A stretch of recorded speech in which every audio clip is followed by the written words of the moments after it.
जय भीम.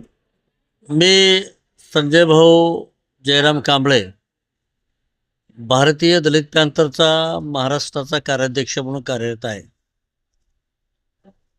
लातूर लोकसभेचे विद्यमान खासदार आदरणीय शिवाजीराव काळगे यांनी बोगस कागदपत्राच्या आधारे जात पडताळणी प्रमाणपत्र मिळवून 2024 मध्ये अनुसूचित जातीसाठी राखीव असलेल्या लातूर लोकसभा मतदारसंघातून निवडणूक लढवली. त्यांनी बोगस नोंदीच्या आधारे प्रमाणपत्र मिळवल्याने त्याचं जात प्रमाणपत्र रद्द व्हावं यासाठी आम्ही जुलै 2024 मध्ये औरंगाबाद उच्च न्यायालयामध्ये याचिका दाखल केली आहे. याचिका दाखल केल्यापासून खासदार शिवाजीराव काळगे त्या याचिकेमध्ये नंबर 3ला प्रतिवादी आहेत, नंबर 1ला प्रिन्सिपल सेक्रेटरी आहेत, नंबर 2ला लातूर जात पडताळणी अधिकारी आहेत आणि नंबर 3ला काळगे साहेब आहेत. याचिका दाखल केल्यापासून त्यांना नोटीस इश्यू झाल्यापासून खासदार काळगे हे उच्च न्यायालयामध्ये हजर झाले नाहीत किंवा त्यांनी वकिलामार्फत शपथपत्र दाखल केलं नाही. अनेक तारखा झाल्या, अनेक तारखामध्ये त्यांनी वेगवेगळे कारणं देऊन न्यायालयामध्ये हजर राहण्याचा आणि शपथपत्र दाखल करण्याचा टाळलेला आहे. म्हणून आमच्या वकिलाने 18 जूनच्या तारखेमध्ये युक्तिवाद केला की खासदार काळगे हे जाणीवपूर्वक न्यायालयामध्ये हजर होत नाहीत, कारण त्यांना पिरियड डिले करायचा आहे, त्यांना वेळ घालवायचा आहे. हे आमच्या वकिलाने निदर्शनास आणून दिल्यानंतर 18 जूनला कोर्टाने त्यांना ताकीद दिली होती की पुढच्या तारखेला तुम्ही हजर राहा. हजर नाही राहिला तर आम्ही मग वादीच्या वकिलाचा म्हणणं ऐकून घेऊन निर्णय देऊ असे तंबी दिल्यामुळं 10 तारखेला, गेल्या महिन्यात 10 तारखेला कोर्टाची तारीख होती. त्याही तारखेला माननीय शिवाजीराव काळगे साहेब उपस्थित झाले नाही.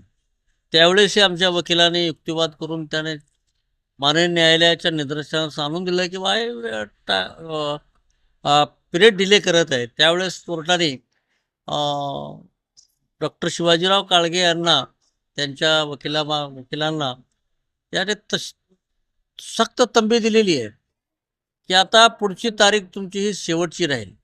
तुम्हाला मागं सूचना देऊन सुद्धा तुम्ही ह्या तारखेला हजर झाला नाहीत, म्हणून कोर्टाने त्यांना 2000 रुपयाची कॉस्ट लावलेली आहे आणि तंबी दिलेली आहे की आता पुढच्या तारखेला तुम्ही हजर जर नाही झालात तर वादीच्या वकिलाचं म्हणणं ऐकलं जाईल, तुमचं म्हणणं ऐकलं जाणार नाही, अशी सक्त ताकीद माननीय न्यायालयाने दिलेली आहे. म्हणून यावरून आता आम्हाला आमच्या अपेक्षा हे झालेल्या आहेत की आता आमचा निर्णय आमच्या बाजूने लागेल अशी आमची अपेक्षा आहे. कारण न्यायालयाने 2 वेळेस याच्यात दखल घेतलेली आहे आणि गंभीर स्वरूपाचा आदेश दिलेला आहे. त्या अगोदरही आम्ही जात पडताळणी समितीला दिनांक 15/7/2025 रोजी अर्ज आमच्या वकिलामार्फत अर्ज केला होता की जात पडताळणी कायदा 2000 कलम 7(1) नुसार दिलेलं जात पडताळणी प्रमाणपत्र वापस मागून येऊन रिकॉल करून किंवा जप्त करून ते रद्द करण्याचे अधिकार जात पडताळणी समितीला असल्याने आम्ही दिनांक 15/7/2025 रोजी जात पडताळणीला अर्ज केला, पण त्यावरही जात पडताळणीनं काही सुनावणी घेतली नाही किंवा काही कारवाई केली नाही. म्हणून त्यांना आम्ही एक रिमाइंडर पत्रही दिलं आहे. त्यानंतर जात पडताळणी समितीच्या अधिकाऱ्यांना आम्ही लेखी पत्र देऊन निदर्शनास आणून दिले की शिवाजीराव काळगे साहेबांनी 2019 मध्ये आपल्याकडे प्रस्ताव दाखल करताना 100 रुपयाच्या स्टॅम्प पेपरवर लेखी दिलेला आहे की मी महाराष्ट्रातल्या कुठल्याही जात पडताळणी समितीला प्रमाणपत्र पडताळणीसाठी अर्ज केला नाही किंवा जात पडताळणी प्रमाणपत्र समितीने माझा अर्ज अवैध केला नाही. असं शपथपत्र दिलं. परंतु आम्ही निदर्शनास आलो की त्यांनी पुणे जात पडताळणीला अर्ज केला आहे आणि पुणे अर्ज जात पडताळणी समितीने त्याचा अवैध केला आहे. याचा पुरावा आम्ही जात पडताळणी कार्यालयाला दिला आणि सांगितलं की याच्यावर गुन्हा दाखल करा, आपली फसवणूक केलेली आहे. त्यावर त्यांनी काय कारवाई करते बघूया आता.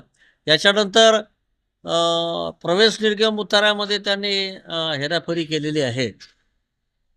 ते हेराफेरी केल्याचंही तेथील प्रॉपर जिल्हा परिषद प्राथमिक शाळा राणी अंकुलगा यांच्या मुख्याध्यापकांना निदर्शनास आणून दिलंय की इथं हेराफेरी झालेली आहे शासकीय दस्तावेजात प्रवेश निर्गम उतार्यामध्ये. त्याबाबतीत ते गुन्हा दाखल करा त्यांना पत्र दिलेलं आहे. त्याच्यानंतर गट शिक्षणाधिकाऱ्यांना सांगितलं की तुम्ही दाखल करा गुन्हा, नाहीतर मग त्यांना आदेशित करा. याच्या पलीकडे आम्ही आता माननीय प्राथमिक शिक्षणाधिकारी लातूर यांनाही निवेदन दिले आहे की आपण स्वतः दाखल करा, नाहीतर मग आदेश करा गुन्हा दाखलचा. बघूया त्यांनी काय कारवाई करते. त्याचबरोबर खासरा पाणी अहवालामध्ये सुद्धा हेराफेरी केला असल्यामुळं तहसीलदार शिरानपाळ यांना सुद्धा लेखी निवेदन देऊन आम्ही मागणी केली आहे की इथंही गुन्हा दाखल करा. त्याच्यानंतर लातूरचे जिल्हा दंडाधिकारी यांनाही आम्ही निवेदन दिले आहे की या सगळ्या प्रकरणामध्ये आपण जातीने लक्ष घालून या बाबतीत गुन्हा दाखल करण्याचे आदेश द्यावेत अशी आम्ही विनंती केलेली आहे. आता याकडे सर्वांचं लक्ष लागलं, याच्यात काय कारवाई होते बघूया. कारण या बोगस कागदपत्राच्या आधारे खासदार शिवाजीराव काळगे यांनी जात प्रमाणपत्र मिळवून या ठिकाणी खऱ्या अनुसूचित जातीच्या उमेदवाराच्या हक्कावर गदा आणलेला आहे. आणि या अगोदरही सोलापूरमध्ये अमरावतीमध्ये असा गदा आणलेला होता, पण तिथं असाच वेळ घालूपणा झाल्यामुळे तिथं वेळ गेलेला आहे. इथं वेळ जाऊ नये म्हणून आम्ही न्यायालयाच्या प्रतीक्षेत आहोत, न्यायालयाच्या मागे आहोत आम्ही. आणि न्यायालय आमची हे पाहून त्या दखली घेत आहे. न्यायालयाने दोन्ही आदेश काढलेले आहेत म्हणून आम्हाला अपेक्षा वाढलेली आहेत.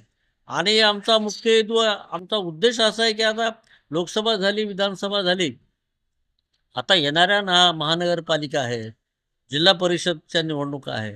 या आगामी निवडणुकामध्ये जर याकडे लक्ष नाही घातलं तर मग अशा अनेक लोक टक लावून आहेत, तेही बोगस कागदपत्राच्या आधारे उमेदवारी भरतील आणि पुन्हा हक्काच्या जागेवर, अनुसूचित जातीच्या हक्काच्या जागेवर हे बोगस लोक निवडून येतील.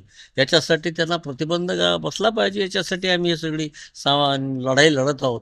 न्याय लढाई तर लढणारच आहोत, पण ग्रासरूटवर जे काही पद्धतीने लढता येईल त्या पद्धतीने लोकशाही मार्गाने आम्ही लढणार आहोत.